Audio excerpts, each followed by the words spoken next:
ये पूर्ण कर दो। क्या किया तुमने भगवान के लिए? भगवान ने तुम्हें मानव देह दिया, भगवान ने प्रकृति दी, भगवान ने सब कुछ व्यवस्था की। तुम केवल पापाचरण करो, भगवान तुम्हारी नौकरी करे। तुम भगवान के अंश हो, भगवान ने तुम्हें देह दिया, भगवान ने प्रकृति दिया, तुम भगवान के लिए क्या कर रहे हो? तुम हमारी समाज के लिए जो भगवान ने रचा है उसके लिए क्या कर रहे हो? अपनी वासनाओं की पूर्ति। तो दंड नहीं भोगोगे और क्या भोगोगे? तुम्हारे गाली देने से भगवान कोई छोटे हो जाएंगे? तुम्हारे थूकने से आकाश गंदा हो जाएगा? तुम कर सकते हो तो सिर्फ अपना बुरा कर सकते हो और कुछ नहीं कर सकते। लिख लो हमारी बात। अगर कुछ भी मंगल हो रहा है तो भगवान के बनाए विधान से मंगल हो रहा है। संत समागम, हरिकथा, नाम जप, भगवत आराधना, ये उनकी कृपा से हो रहा है। तुम कर सकते हो तो शब्द लिख लो, केवल अपना बुरा कर सकते हो। वही बुरा कर रहा है, भगवान को गाली दे रहा है, भगवान को नहीं मान रहा, नास्तिकता बढ़ रही, मनमानी बेवजह। भगवान ने मेरा कर्जा नहीं, कर्जा लेते समय भगवान से पूछा था? कर्जा लेते समय भगवान से विनय की थी? धर्म से चला है तू? भगवान की आज्ञा का पालन कर रहा है तू? अरे भगवान तो सबके पिता हैं, परम उदार हैं। गाली देने वाले को भी प्रकृति से नहीं रोकते कि इसको श्वास मत लेने देना, ये मुझे गाली देता है। नहीं, अच्छी ऑक्सीजन देते हैं, पानी देते हैं, भोजन देते हैं, उसके लिए पृथ्वी फट नहीं जाती है, उसको भी पृथ्वी अपनी गोद में रखती है। जो भगवान को गाली दे, कैसे नीच बुद्धि वाले अपना काम बनाने के लिए आए हो और अपना काम बिगाड़ रहे हो। जिनसे काम बनना है उन्हीं में नास्तिकता कर रहे हो। कौन है आधार यहां इस जगत का? वही सर्वाधार परमात्मा। तुम अंधे हो, दिखाई नहीं दे रहा? ये सूर्य किसके बल से तेजवान है? ये वायु किसके बल से चलती है? किसके बल से पृथ्वी? आप देखो किसके आदेश से हो रहा है। एक जरा सा झटका आता है, प्रांत का प्रांत चकनाचूर हो जाते हैं। वो सामर्थ्यशाली भगवान है। तुम्हारे कुछ कहने से होगा? चींटी की तरह पिस जाओगे। उसकी शक्तियां अनंत हैं होश में। अगर जीवन को मंगलमय सार्थक बनाना है तो एकमात्र भगवान की शरण है। और अगर कुछ भी और करोगे तो अपने को बर्बाद करोगे, सिर्फ बर्बाद करोगे, सिर्फ विनाश करोगे अपना, और कुछ मंगल नहीं कर सकते। भगवान का आश्रय ले लो, वो बहुत करुणामय है। ये जो पुरुष चारों वर्ण या चारों आश्रम में है, यदि भजन नहीं करते तो इस बात का दंड मिलेगा कि मानव देह तुम्हें मिला है भगवत प्राप्ति के लिए। देखो, बोले भला पिता अपना बालक का अहित चाहता है? हां, चाहता है। एक पिता के पुत्र ने किसी नाबालिग का बलात्कार करके उसको मार डाला। उससे वो समाचार वाला पूछता है कि आप अपने ऐसे पुत्र के लिए क्या बोलेंगे? तो बोले यही बोलूंगा कि जल्दी से गिरफ्तार किया जाए और उसको फांसी की सजा दी जाए। मेरे बालक ने ऐसा अपवित्र कार्य किया, मैं कभी देखना नहीं चाहूंगा कि वो मेरे सामने आवे, उसको जल्दी से जल्दी पकड़ा जाए। ये जब एक साधारण पिता ऐसा बोल सकता है तो असाधारण पिता जो धर्म के विरुद्ध चलेगा, तिनकर काल रूप में भ्राता, वो भगवान साक्षात धर्म स्वरूप है। कोई धर्मात्मा पिता नहीं चाहेगा कि उसका पिता अपवित्र कार्य करे और उसे गले से लगाए। फिर भी मेरे भगवान कह रहे हैं, अहम तो हम सर्वपापेभ्यो मोक्षयिष्यामि मा शुचा अपिचेत सुदुराचारो भजते माम अनन्य भाग। महादुराचारी भी हो तो आ जाए कह के कि प्रभु मैं आपका हूं, आपके सिवा कोई मुझे नहीं बचा सकता, तो मैं तुम्हें साधु समंतव्य सम्यक व्यवसिता हिस्सा, मैं तुम्हें साधु बनाऊं। फिर भी भगवान को कैसे शब्दों से बोलते? कोई भगवान नहीं। मनमानी आचरण करो, पता चल जाएगा भगवान है कि नहीं। अंतिम समय तक तो पता चल जाए। एक डॉक्टर बोले थे हमसे, जब गंगा किनारे भ्रमण करते थे, बहुत अमेरिका से पढ़ के आए थे, मार विज्ञान छांटते चले जाए, कौन भगवान, कैसा भगवान, क्या। अब गंगा किनारे तो एक अलग रहनी थी, उदासीन ना बोलना किसी से। तो उनसे कहा नहीं, ऐसा अपमान मत करो, भगवान अब कैसे हम तुम्हें छाती चीर के दिखावें कि हैं हम ऐसे जी रहे हैं, ये साधु महात्मा ऐसे जी रहे हैं, केवल हवा में जी रहे हैं, नर्क स्वर्ग की चाल है। लेकिन छाती से कहता हूं, हृदय से कहता हूं, त्रुटि हमारी, करुणा उनकी। अगर कहीं भी हमें कुछ भी असंतोष हुआ है तो मेरे आचरण का, मेरे विचार का, मेरी क्रियाओं का हुआ है, और उनकी कृपा का वार पार नहीं। अपार करुणा बरुणालय। और मिलना, तुम बहुत दूर हो हमसे, तुम दूर हो, लेकिन मेरे प्रिया प्रीतम मेरे से दूर नहीं। अब वो कोई ऐसी दूरबीन नहीं कि मैं तुम्हें दिखा सकूं कि देखो।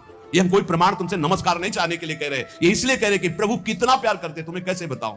हजारों प्राण हो तो न्यौछावर कर दे, ऐसा प्यार करते हो। ऐसे नहीं को स्वप्न में आके प्यार करते हो, भाव में आके प्यार करते हैं। जैसी भावना करोगे वैसे तुम्हें अनुभव कराएंगे। वो है, प्रत्येक कण में है, प्रत्येक क्षण में वो मेरे साथ है। ऐसा बिल्कुल माइक से कह रहा हूं, आचार्य बल से, गुरु बल से, कि विश्वास करो। वो केवल ध्यान का विषय नहीं है, वो केवल भजन का विषय नहीं है। वो मित्र की तरह मिलते हैं, वो संभाषण करते हैं, वो साथ खेलते हैं। पर ये बात वही देख सकता है जो उन तक पहुंच चुका है, जो उनके चिंतन में तन्मय है। अन्यथा ये मायाकृत नेत्रों से बात नहीं देखी जा सकती। इसलिए उसका पतन निश्चित है जो मनुष्य शरीर पाकर के भजन नहीं करता है। भगवान ने केवल भजन के लिए दिया है। दुष्यंता पर कायेषु स्वात्मानम हरिमीश्वरम मृतकेशानुबंधेस्मिन् बद्ध स्नेहा पतंत्यधः। भाई शरीर का अभिमान मत करो, ये मरा ही मरा, अभी मरा या कल मरा, मरा ही है पक्का। मृत्यु प्रतिपल साथ है। ये शरीर मृत शरीर समझो, कब छूट जाए कुछ पता नहीं। इसके संबंधी भी छूट जाएंगे। इस शरीर से प्रेम गांठ करने का मतलब है नरक यात्रा तय करना।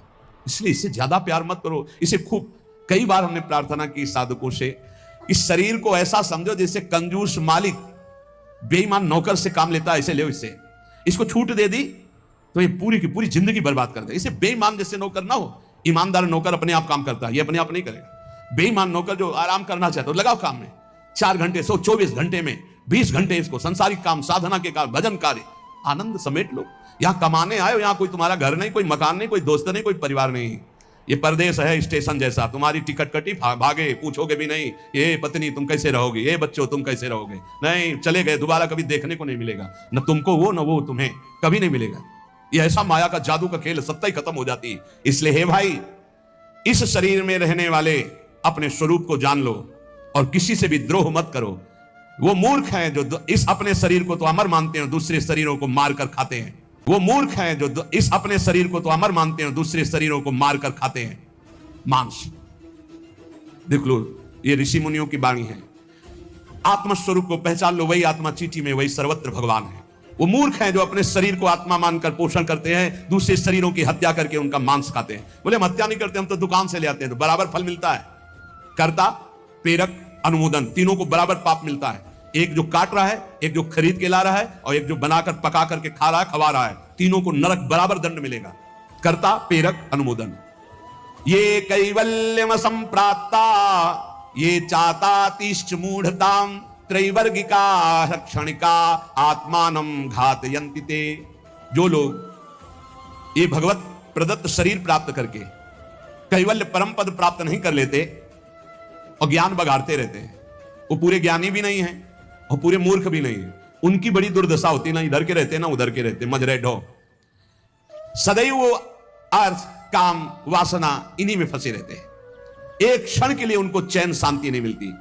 जो मनुष्य शरीर पाकर अपना उद्धार नहीं कर लेता, वो अपने पैरों में मानो अपने हाथ से कुल्हाड़ी मारकर काट रहा है, वो आत्मघाती है, वो दुर्गति को प्राप्त होता है। एत आत्महनो अशांता अज्ञाने ज्ञान मानिनः सीदंत्य कृत कृत्या वही काल ध्वस्त मनोरथा। ऐसे जो ज्ञान बगाड़ते रहते हैं और ब्रह्मबोध नहीं किया, निरंतर भजन नहीं करते, इनको आत्मघाती कहते हैं। जानते हैं पर मानते नहीं हैं। ये इन आत्मघातियों को कभी शांति प्राप्त नहीं होती, इनकी कर्म परंपरा कभी नष्ट नहीं होती। काल भगवान सदा सर्वदा इनके मनोरथों पर पानी फेरते रहते, हृदय की जलन विषाद कभी मिटने को नहीं होती। इसलिए हित्वात्यायास रचिता गृहापत्य सुहृच्छ्रियः तमो विशन्त्य निच्छन्तो वासुदेव परांगमुखा। वासुदेव भगवान श्री कृष्ण के चरणों का आश्रय ले लो, उनसे विमुख मत हो। विमुख होकर यदि तुमने धन रुपया पैसा मकान सब समेट भी लिया, तो भाई जब जाओगे कुछ साथ नहीं। एक बार कृष्ण कहा, एक बार राम कहा, एक बार राधा कहा, ये सत्य वस्तु तुम्हारे साथ जाएगी। इसलिए बार बार राम राम कृष्ण कृष्ण हरि हरि राधा राधा बोलते हुए अपना काम करो, तो तुम्हारा लौकिक भी पुष्ट और पारलौकिक भी पुष्ट हो जाएगा। जो भगवान नाम जप नहीं करता, भगवान से विमुख है, ना चाहने पर भी विवश होकर उसे घोर नरक में जाना पड़ता है। इसलिए सदगति प्राप्त करने के लिए नाम जप अत्यंत आवश्यक है। ये कलिकाल की बड़ी महिमा वर्णन की भगवान व्यास जी ने। जो फल सतयुग में 10,000 वर्ष ब्रह्मचर्य रहकर, दोनों हाथ उठाकर, दाहिने पैर के अंगूठे के बल खड़े होकर भजन करने से मिलता था, ध्यान दीजिए कितना कलयुग का कृपा प्रसाद है। कलयुग को बहुत बुरा कहा जाता है, तो ये बात पक्का समझो, 2 पक्ष सब में होते हैं, कृष्ण पक्ष और शुक्ल पक्ष, एक अंधेरे का पक्ष, एक प्रकाश का। तो कलयुग में 2 पक्ष है। एक अंधेरे का पक्ष अगर भगवान से विमुख हो तो नष्ट कर देगा। यहां कह रहे हैं भगवान महर्षि वेद व्यास देव जी, यत्कृते 10,000 हायनेन तत् द्वापरे तश्च मासेन होरात्रेण तत्कलौ तपसौ ब्रह्मचर्यस्य जपादेश्च फलम द्विजा प्राप्नोति पुरुषस्तेन कलिसाध्यति भासितम।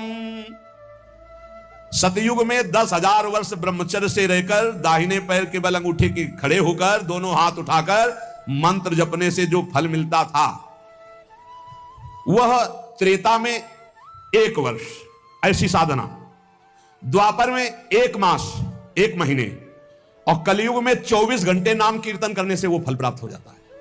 सतयुग में 10,000 वर्ष तक। सोचो कितना बड़ा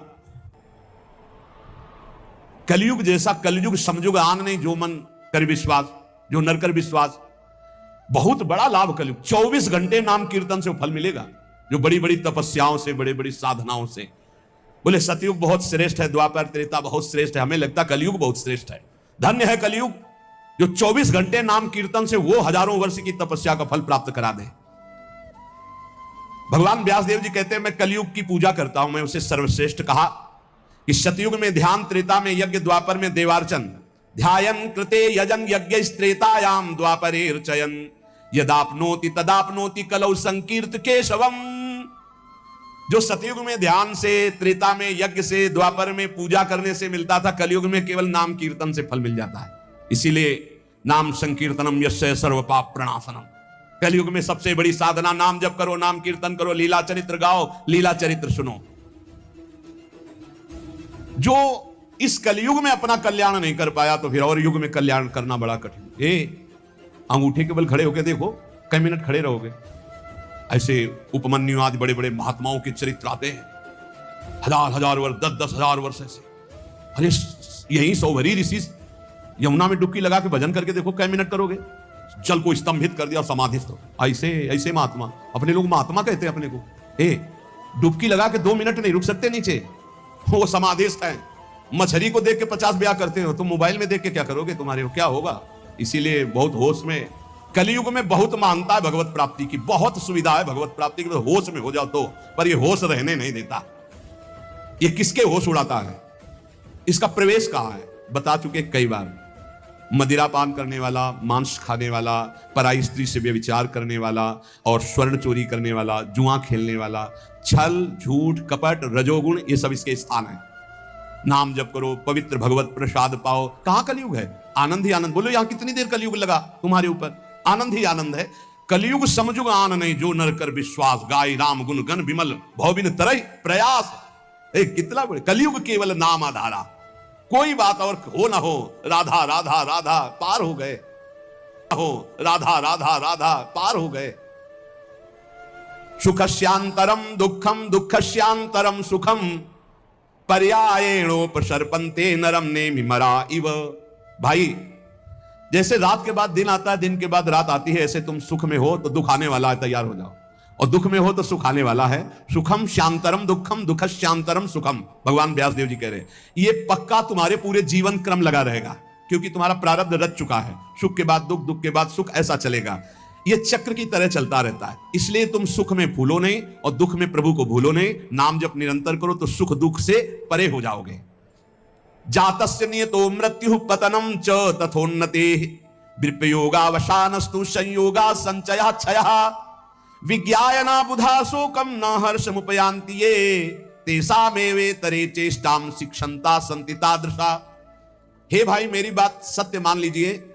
जातस्य नियतो मृत्यु, तुम्हारा शरीर जन्म लिया है ना, मरेगा पक्का।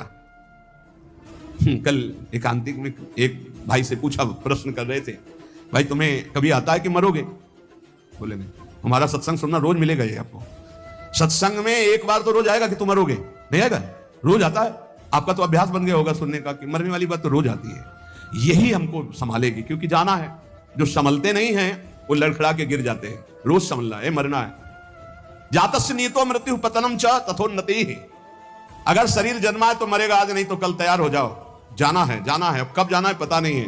फांसी वाले को तो समय बता दिया जाता है कि कल 12 बजे होगी, अपने को अपना ये भी समय नहीं पता है, पता नहीं कब जाना है। उसे पता हो जाए तो अच्छा रहता है। सब डर जाते कि इतना रह गए। बर्थडे कोई तो मनाता नहीं, शोक डे जरूर मनाता, लेकिन अब पता नहीं इसलिए बर्थडे मना रहे हैं। वैसे तो नहीं मनाना है, नहीं मनाना है। मनाना है गुरु प्रदत्त जन्मदिन। जिस दिन से दीक्षा हुई वही दिन हमारा सार्थक है। और यदि मनाना है तो नाम कीर्तन करके मनाना है।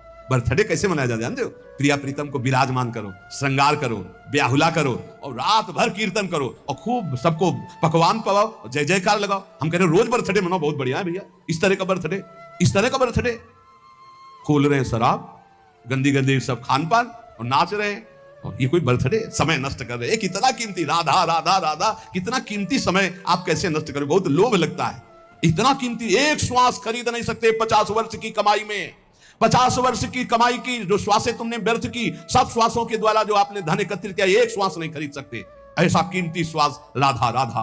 कह रहे हैं नित्य ये ध्यान रखो कि शरीर जन्मा है तो मरेगा। कुछ अच्छा नहीं लगेगा ये बात ध्यान रखने पर, नहीं लगता अच्छा, कुछ अच्छा नहीं लगता।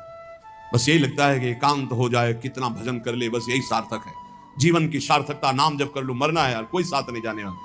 और आपको अनुभव की बात बता रहे हैं, सब अपने लिए तुमसे प्यार करते हैं, तुम्हारे लिए कोई प्यार नहीं करते। किसी ने हमसे कहा कि आपको तो बहुत लोग प्यार करते हैं। हम कहा आपकी नजर में, हमारी नजर में नहीं।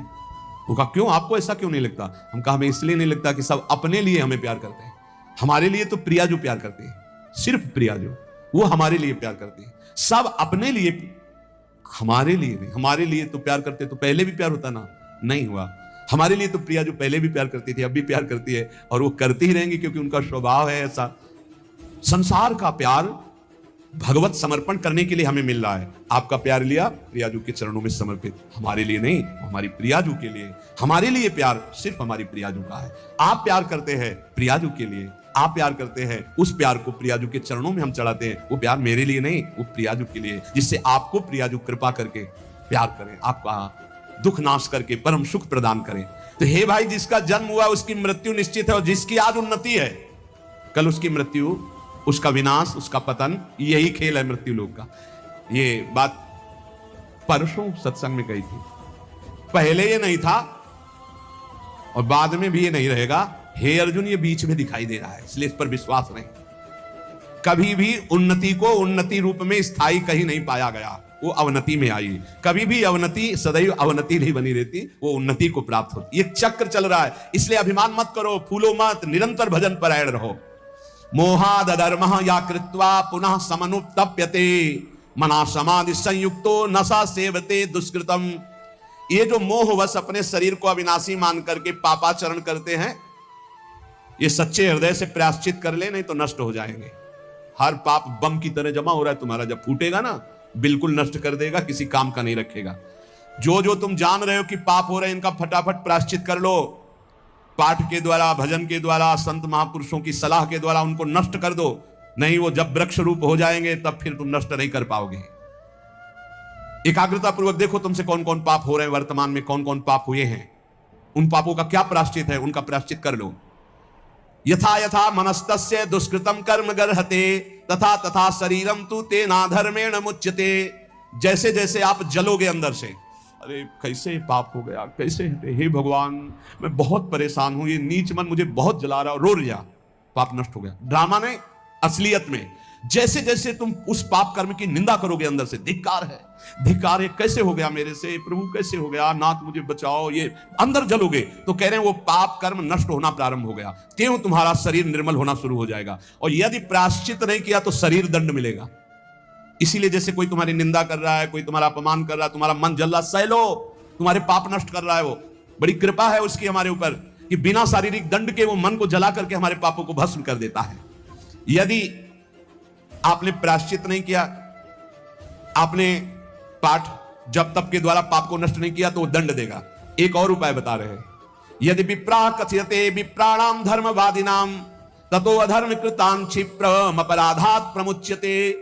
यदि ब्रह्म ऋषि कोई महात्मा, एक तो सुनेंगे ही नहीं, और यदि वो आपकी बातें सुन लें कि आप उनसे कह दें कि मैंने ये पाप किया है, अब इसका क्या प्रायश्चित है, यदि वो कह दे जाओ ऐसा कर लो, तो उसी कृत्य से आपका सारा पाप नष्ट हो जाएगा। अगर वो ये कहते हैं अरे कुछ नहीं करना, सब ठीक हो जाएगा, जाओ, बिना कुछ किए सारे पाप नष्ट हो जाएंगे। इतनी महिमा गुरुदेव की, ब्रह्म ऋषियों की। यदि विप्राह कथयते विप्राणाम धर्मवादिनाम ततो अधर्म कृतात् विप्र अपराधात प्रमुच्यते। वो अपराध रहित हो जाएगा। अगर वो कहते जाओ जाओ, अच्छा कुछ नहीं, सब ठीक हो जाएगा, बिल्कुल उसका कोई प्रायश्चित नहीं करना पड़ेगा और कोई कर्म वो दंड नहीं देगा, पर दोबारा नहीं होना चाहिए। एक ध्यान रखिए, क्षमा उसी का होता है जो पुनः नहीं करता हो। अगर पुनः करता है तो फिर वो मिल जाता है, जो पुनः नहीं करता हो, अगर पुनः करता है तो फिर वो मिल जाता है। प्राण यात्रा निमित्तम च व्यंगरे भुक्तवज्जने काले प्रशस्त वर्णानाम भिक्षार्थी पर्यटेत गृहान। विरक्त उपासक को चाहिए कि अपने जीवन यापन के लिए केवल उतनी ही भिक्षा ग्रहण करे जिससे पेट पोषण हो जाए, बस। ये आप लोगों के लिए बहुत बढ़िया है। देखो, किसी से मांगना नहीं, कोई संग्रह नहीं, कोई परिग्रह नहीं, रोज का रोज जो श्री जी का प्रसाद खाओ, रात दिन भजन करो। काहे प्रपंच में फंसते हो? ये रुपया, ये मोबाइल, ये संसारी लोगों से मिलना जुलना, ये गुरु कृपा से ही बचा जा सकता है, अन्यथा भारी प्रपंच है। रुपये में एक भारी दोष है, 99 का चक्कर नहीं हटता रुपये में, ये भारी दोष है। 100 जमा हुए तो 110, 120, 130 जमा करते करते मर गया, चवन्नी खर्चा नहीं किया, नरक गया। बहुत बहुत विचित्र है। भगवान बचावे। यम कलेर विप्रा विचक्षणे, जब कोई धर्मात्मा अधर्माचरण की तरफ जाने लगता है, सोई कलयुग उसके ऊपर अपना प्रभाव डाल देता है। जब कोई विद्वान कलयुग से ग्रसित हो जाता है तो उसके आचरण उल्टे होने लगते हैं।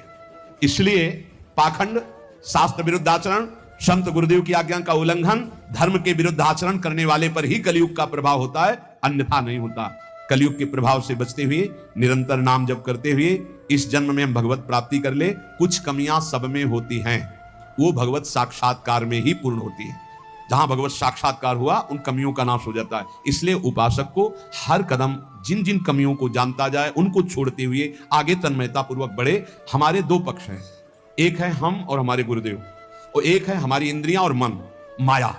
ये हमको गिराने की चेष्टा करती है, और गुरुदेव हमको जो उपदेश करते हैं वो इन पर विजय प्राप्त कराने। कभी कभी इनका पक्ष जोर हो जाता है और हम हार जाते हैं, तो हमें निराश नहीं होना। हमें ठीक जैसी आज्ञा वैसे ही चले तो फिर हम बलवान होकर जीत जाएंगे। और इस जन्म में मुझे भगवत प्राप्ति करना ही, किसी भी तरह रुकना तो है नहीं।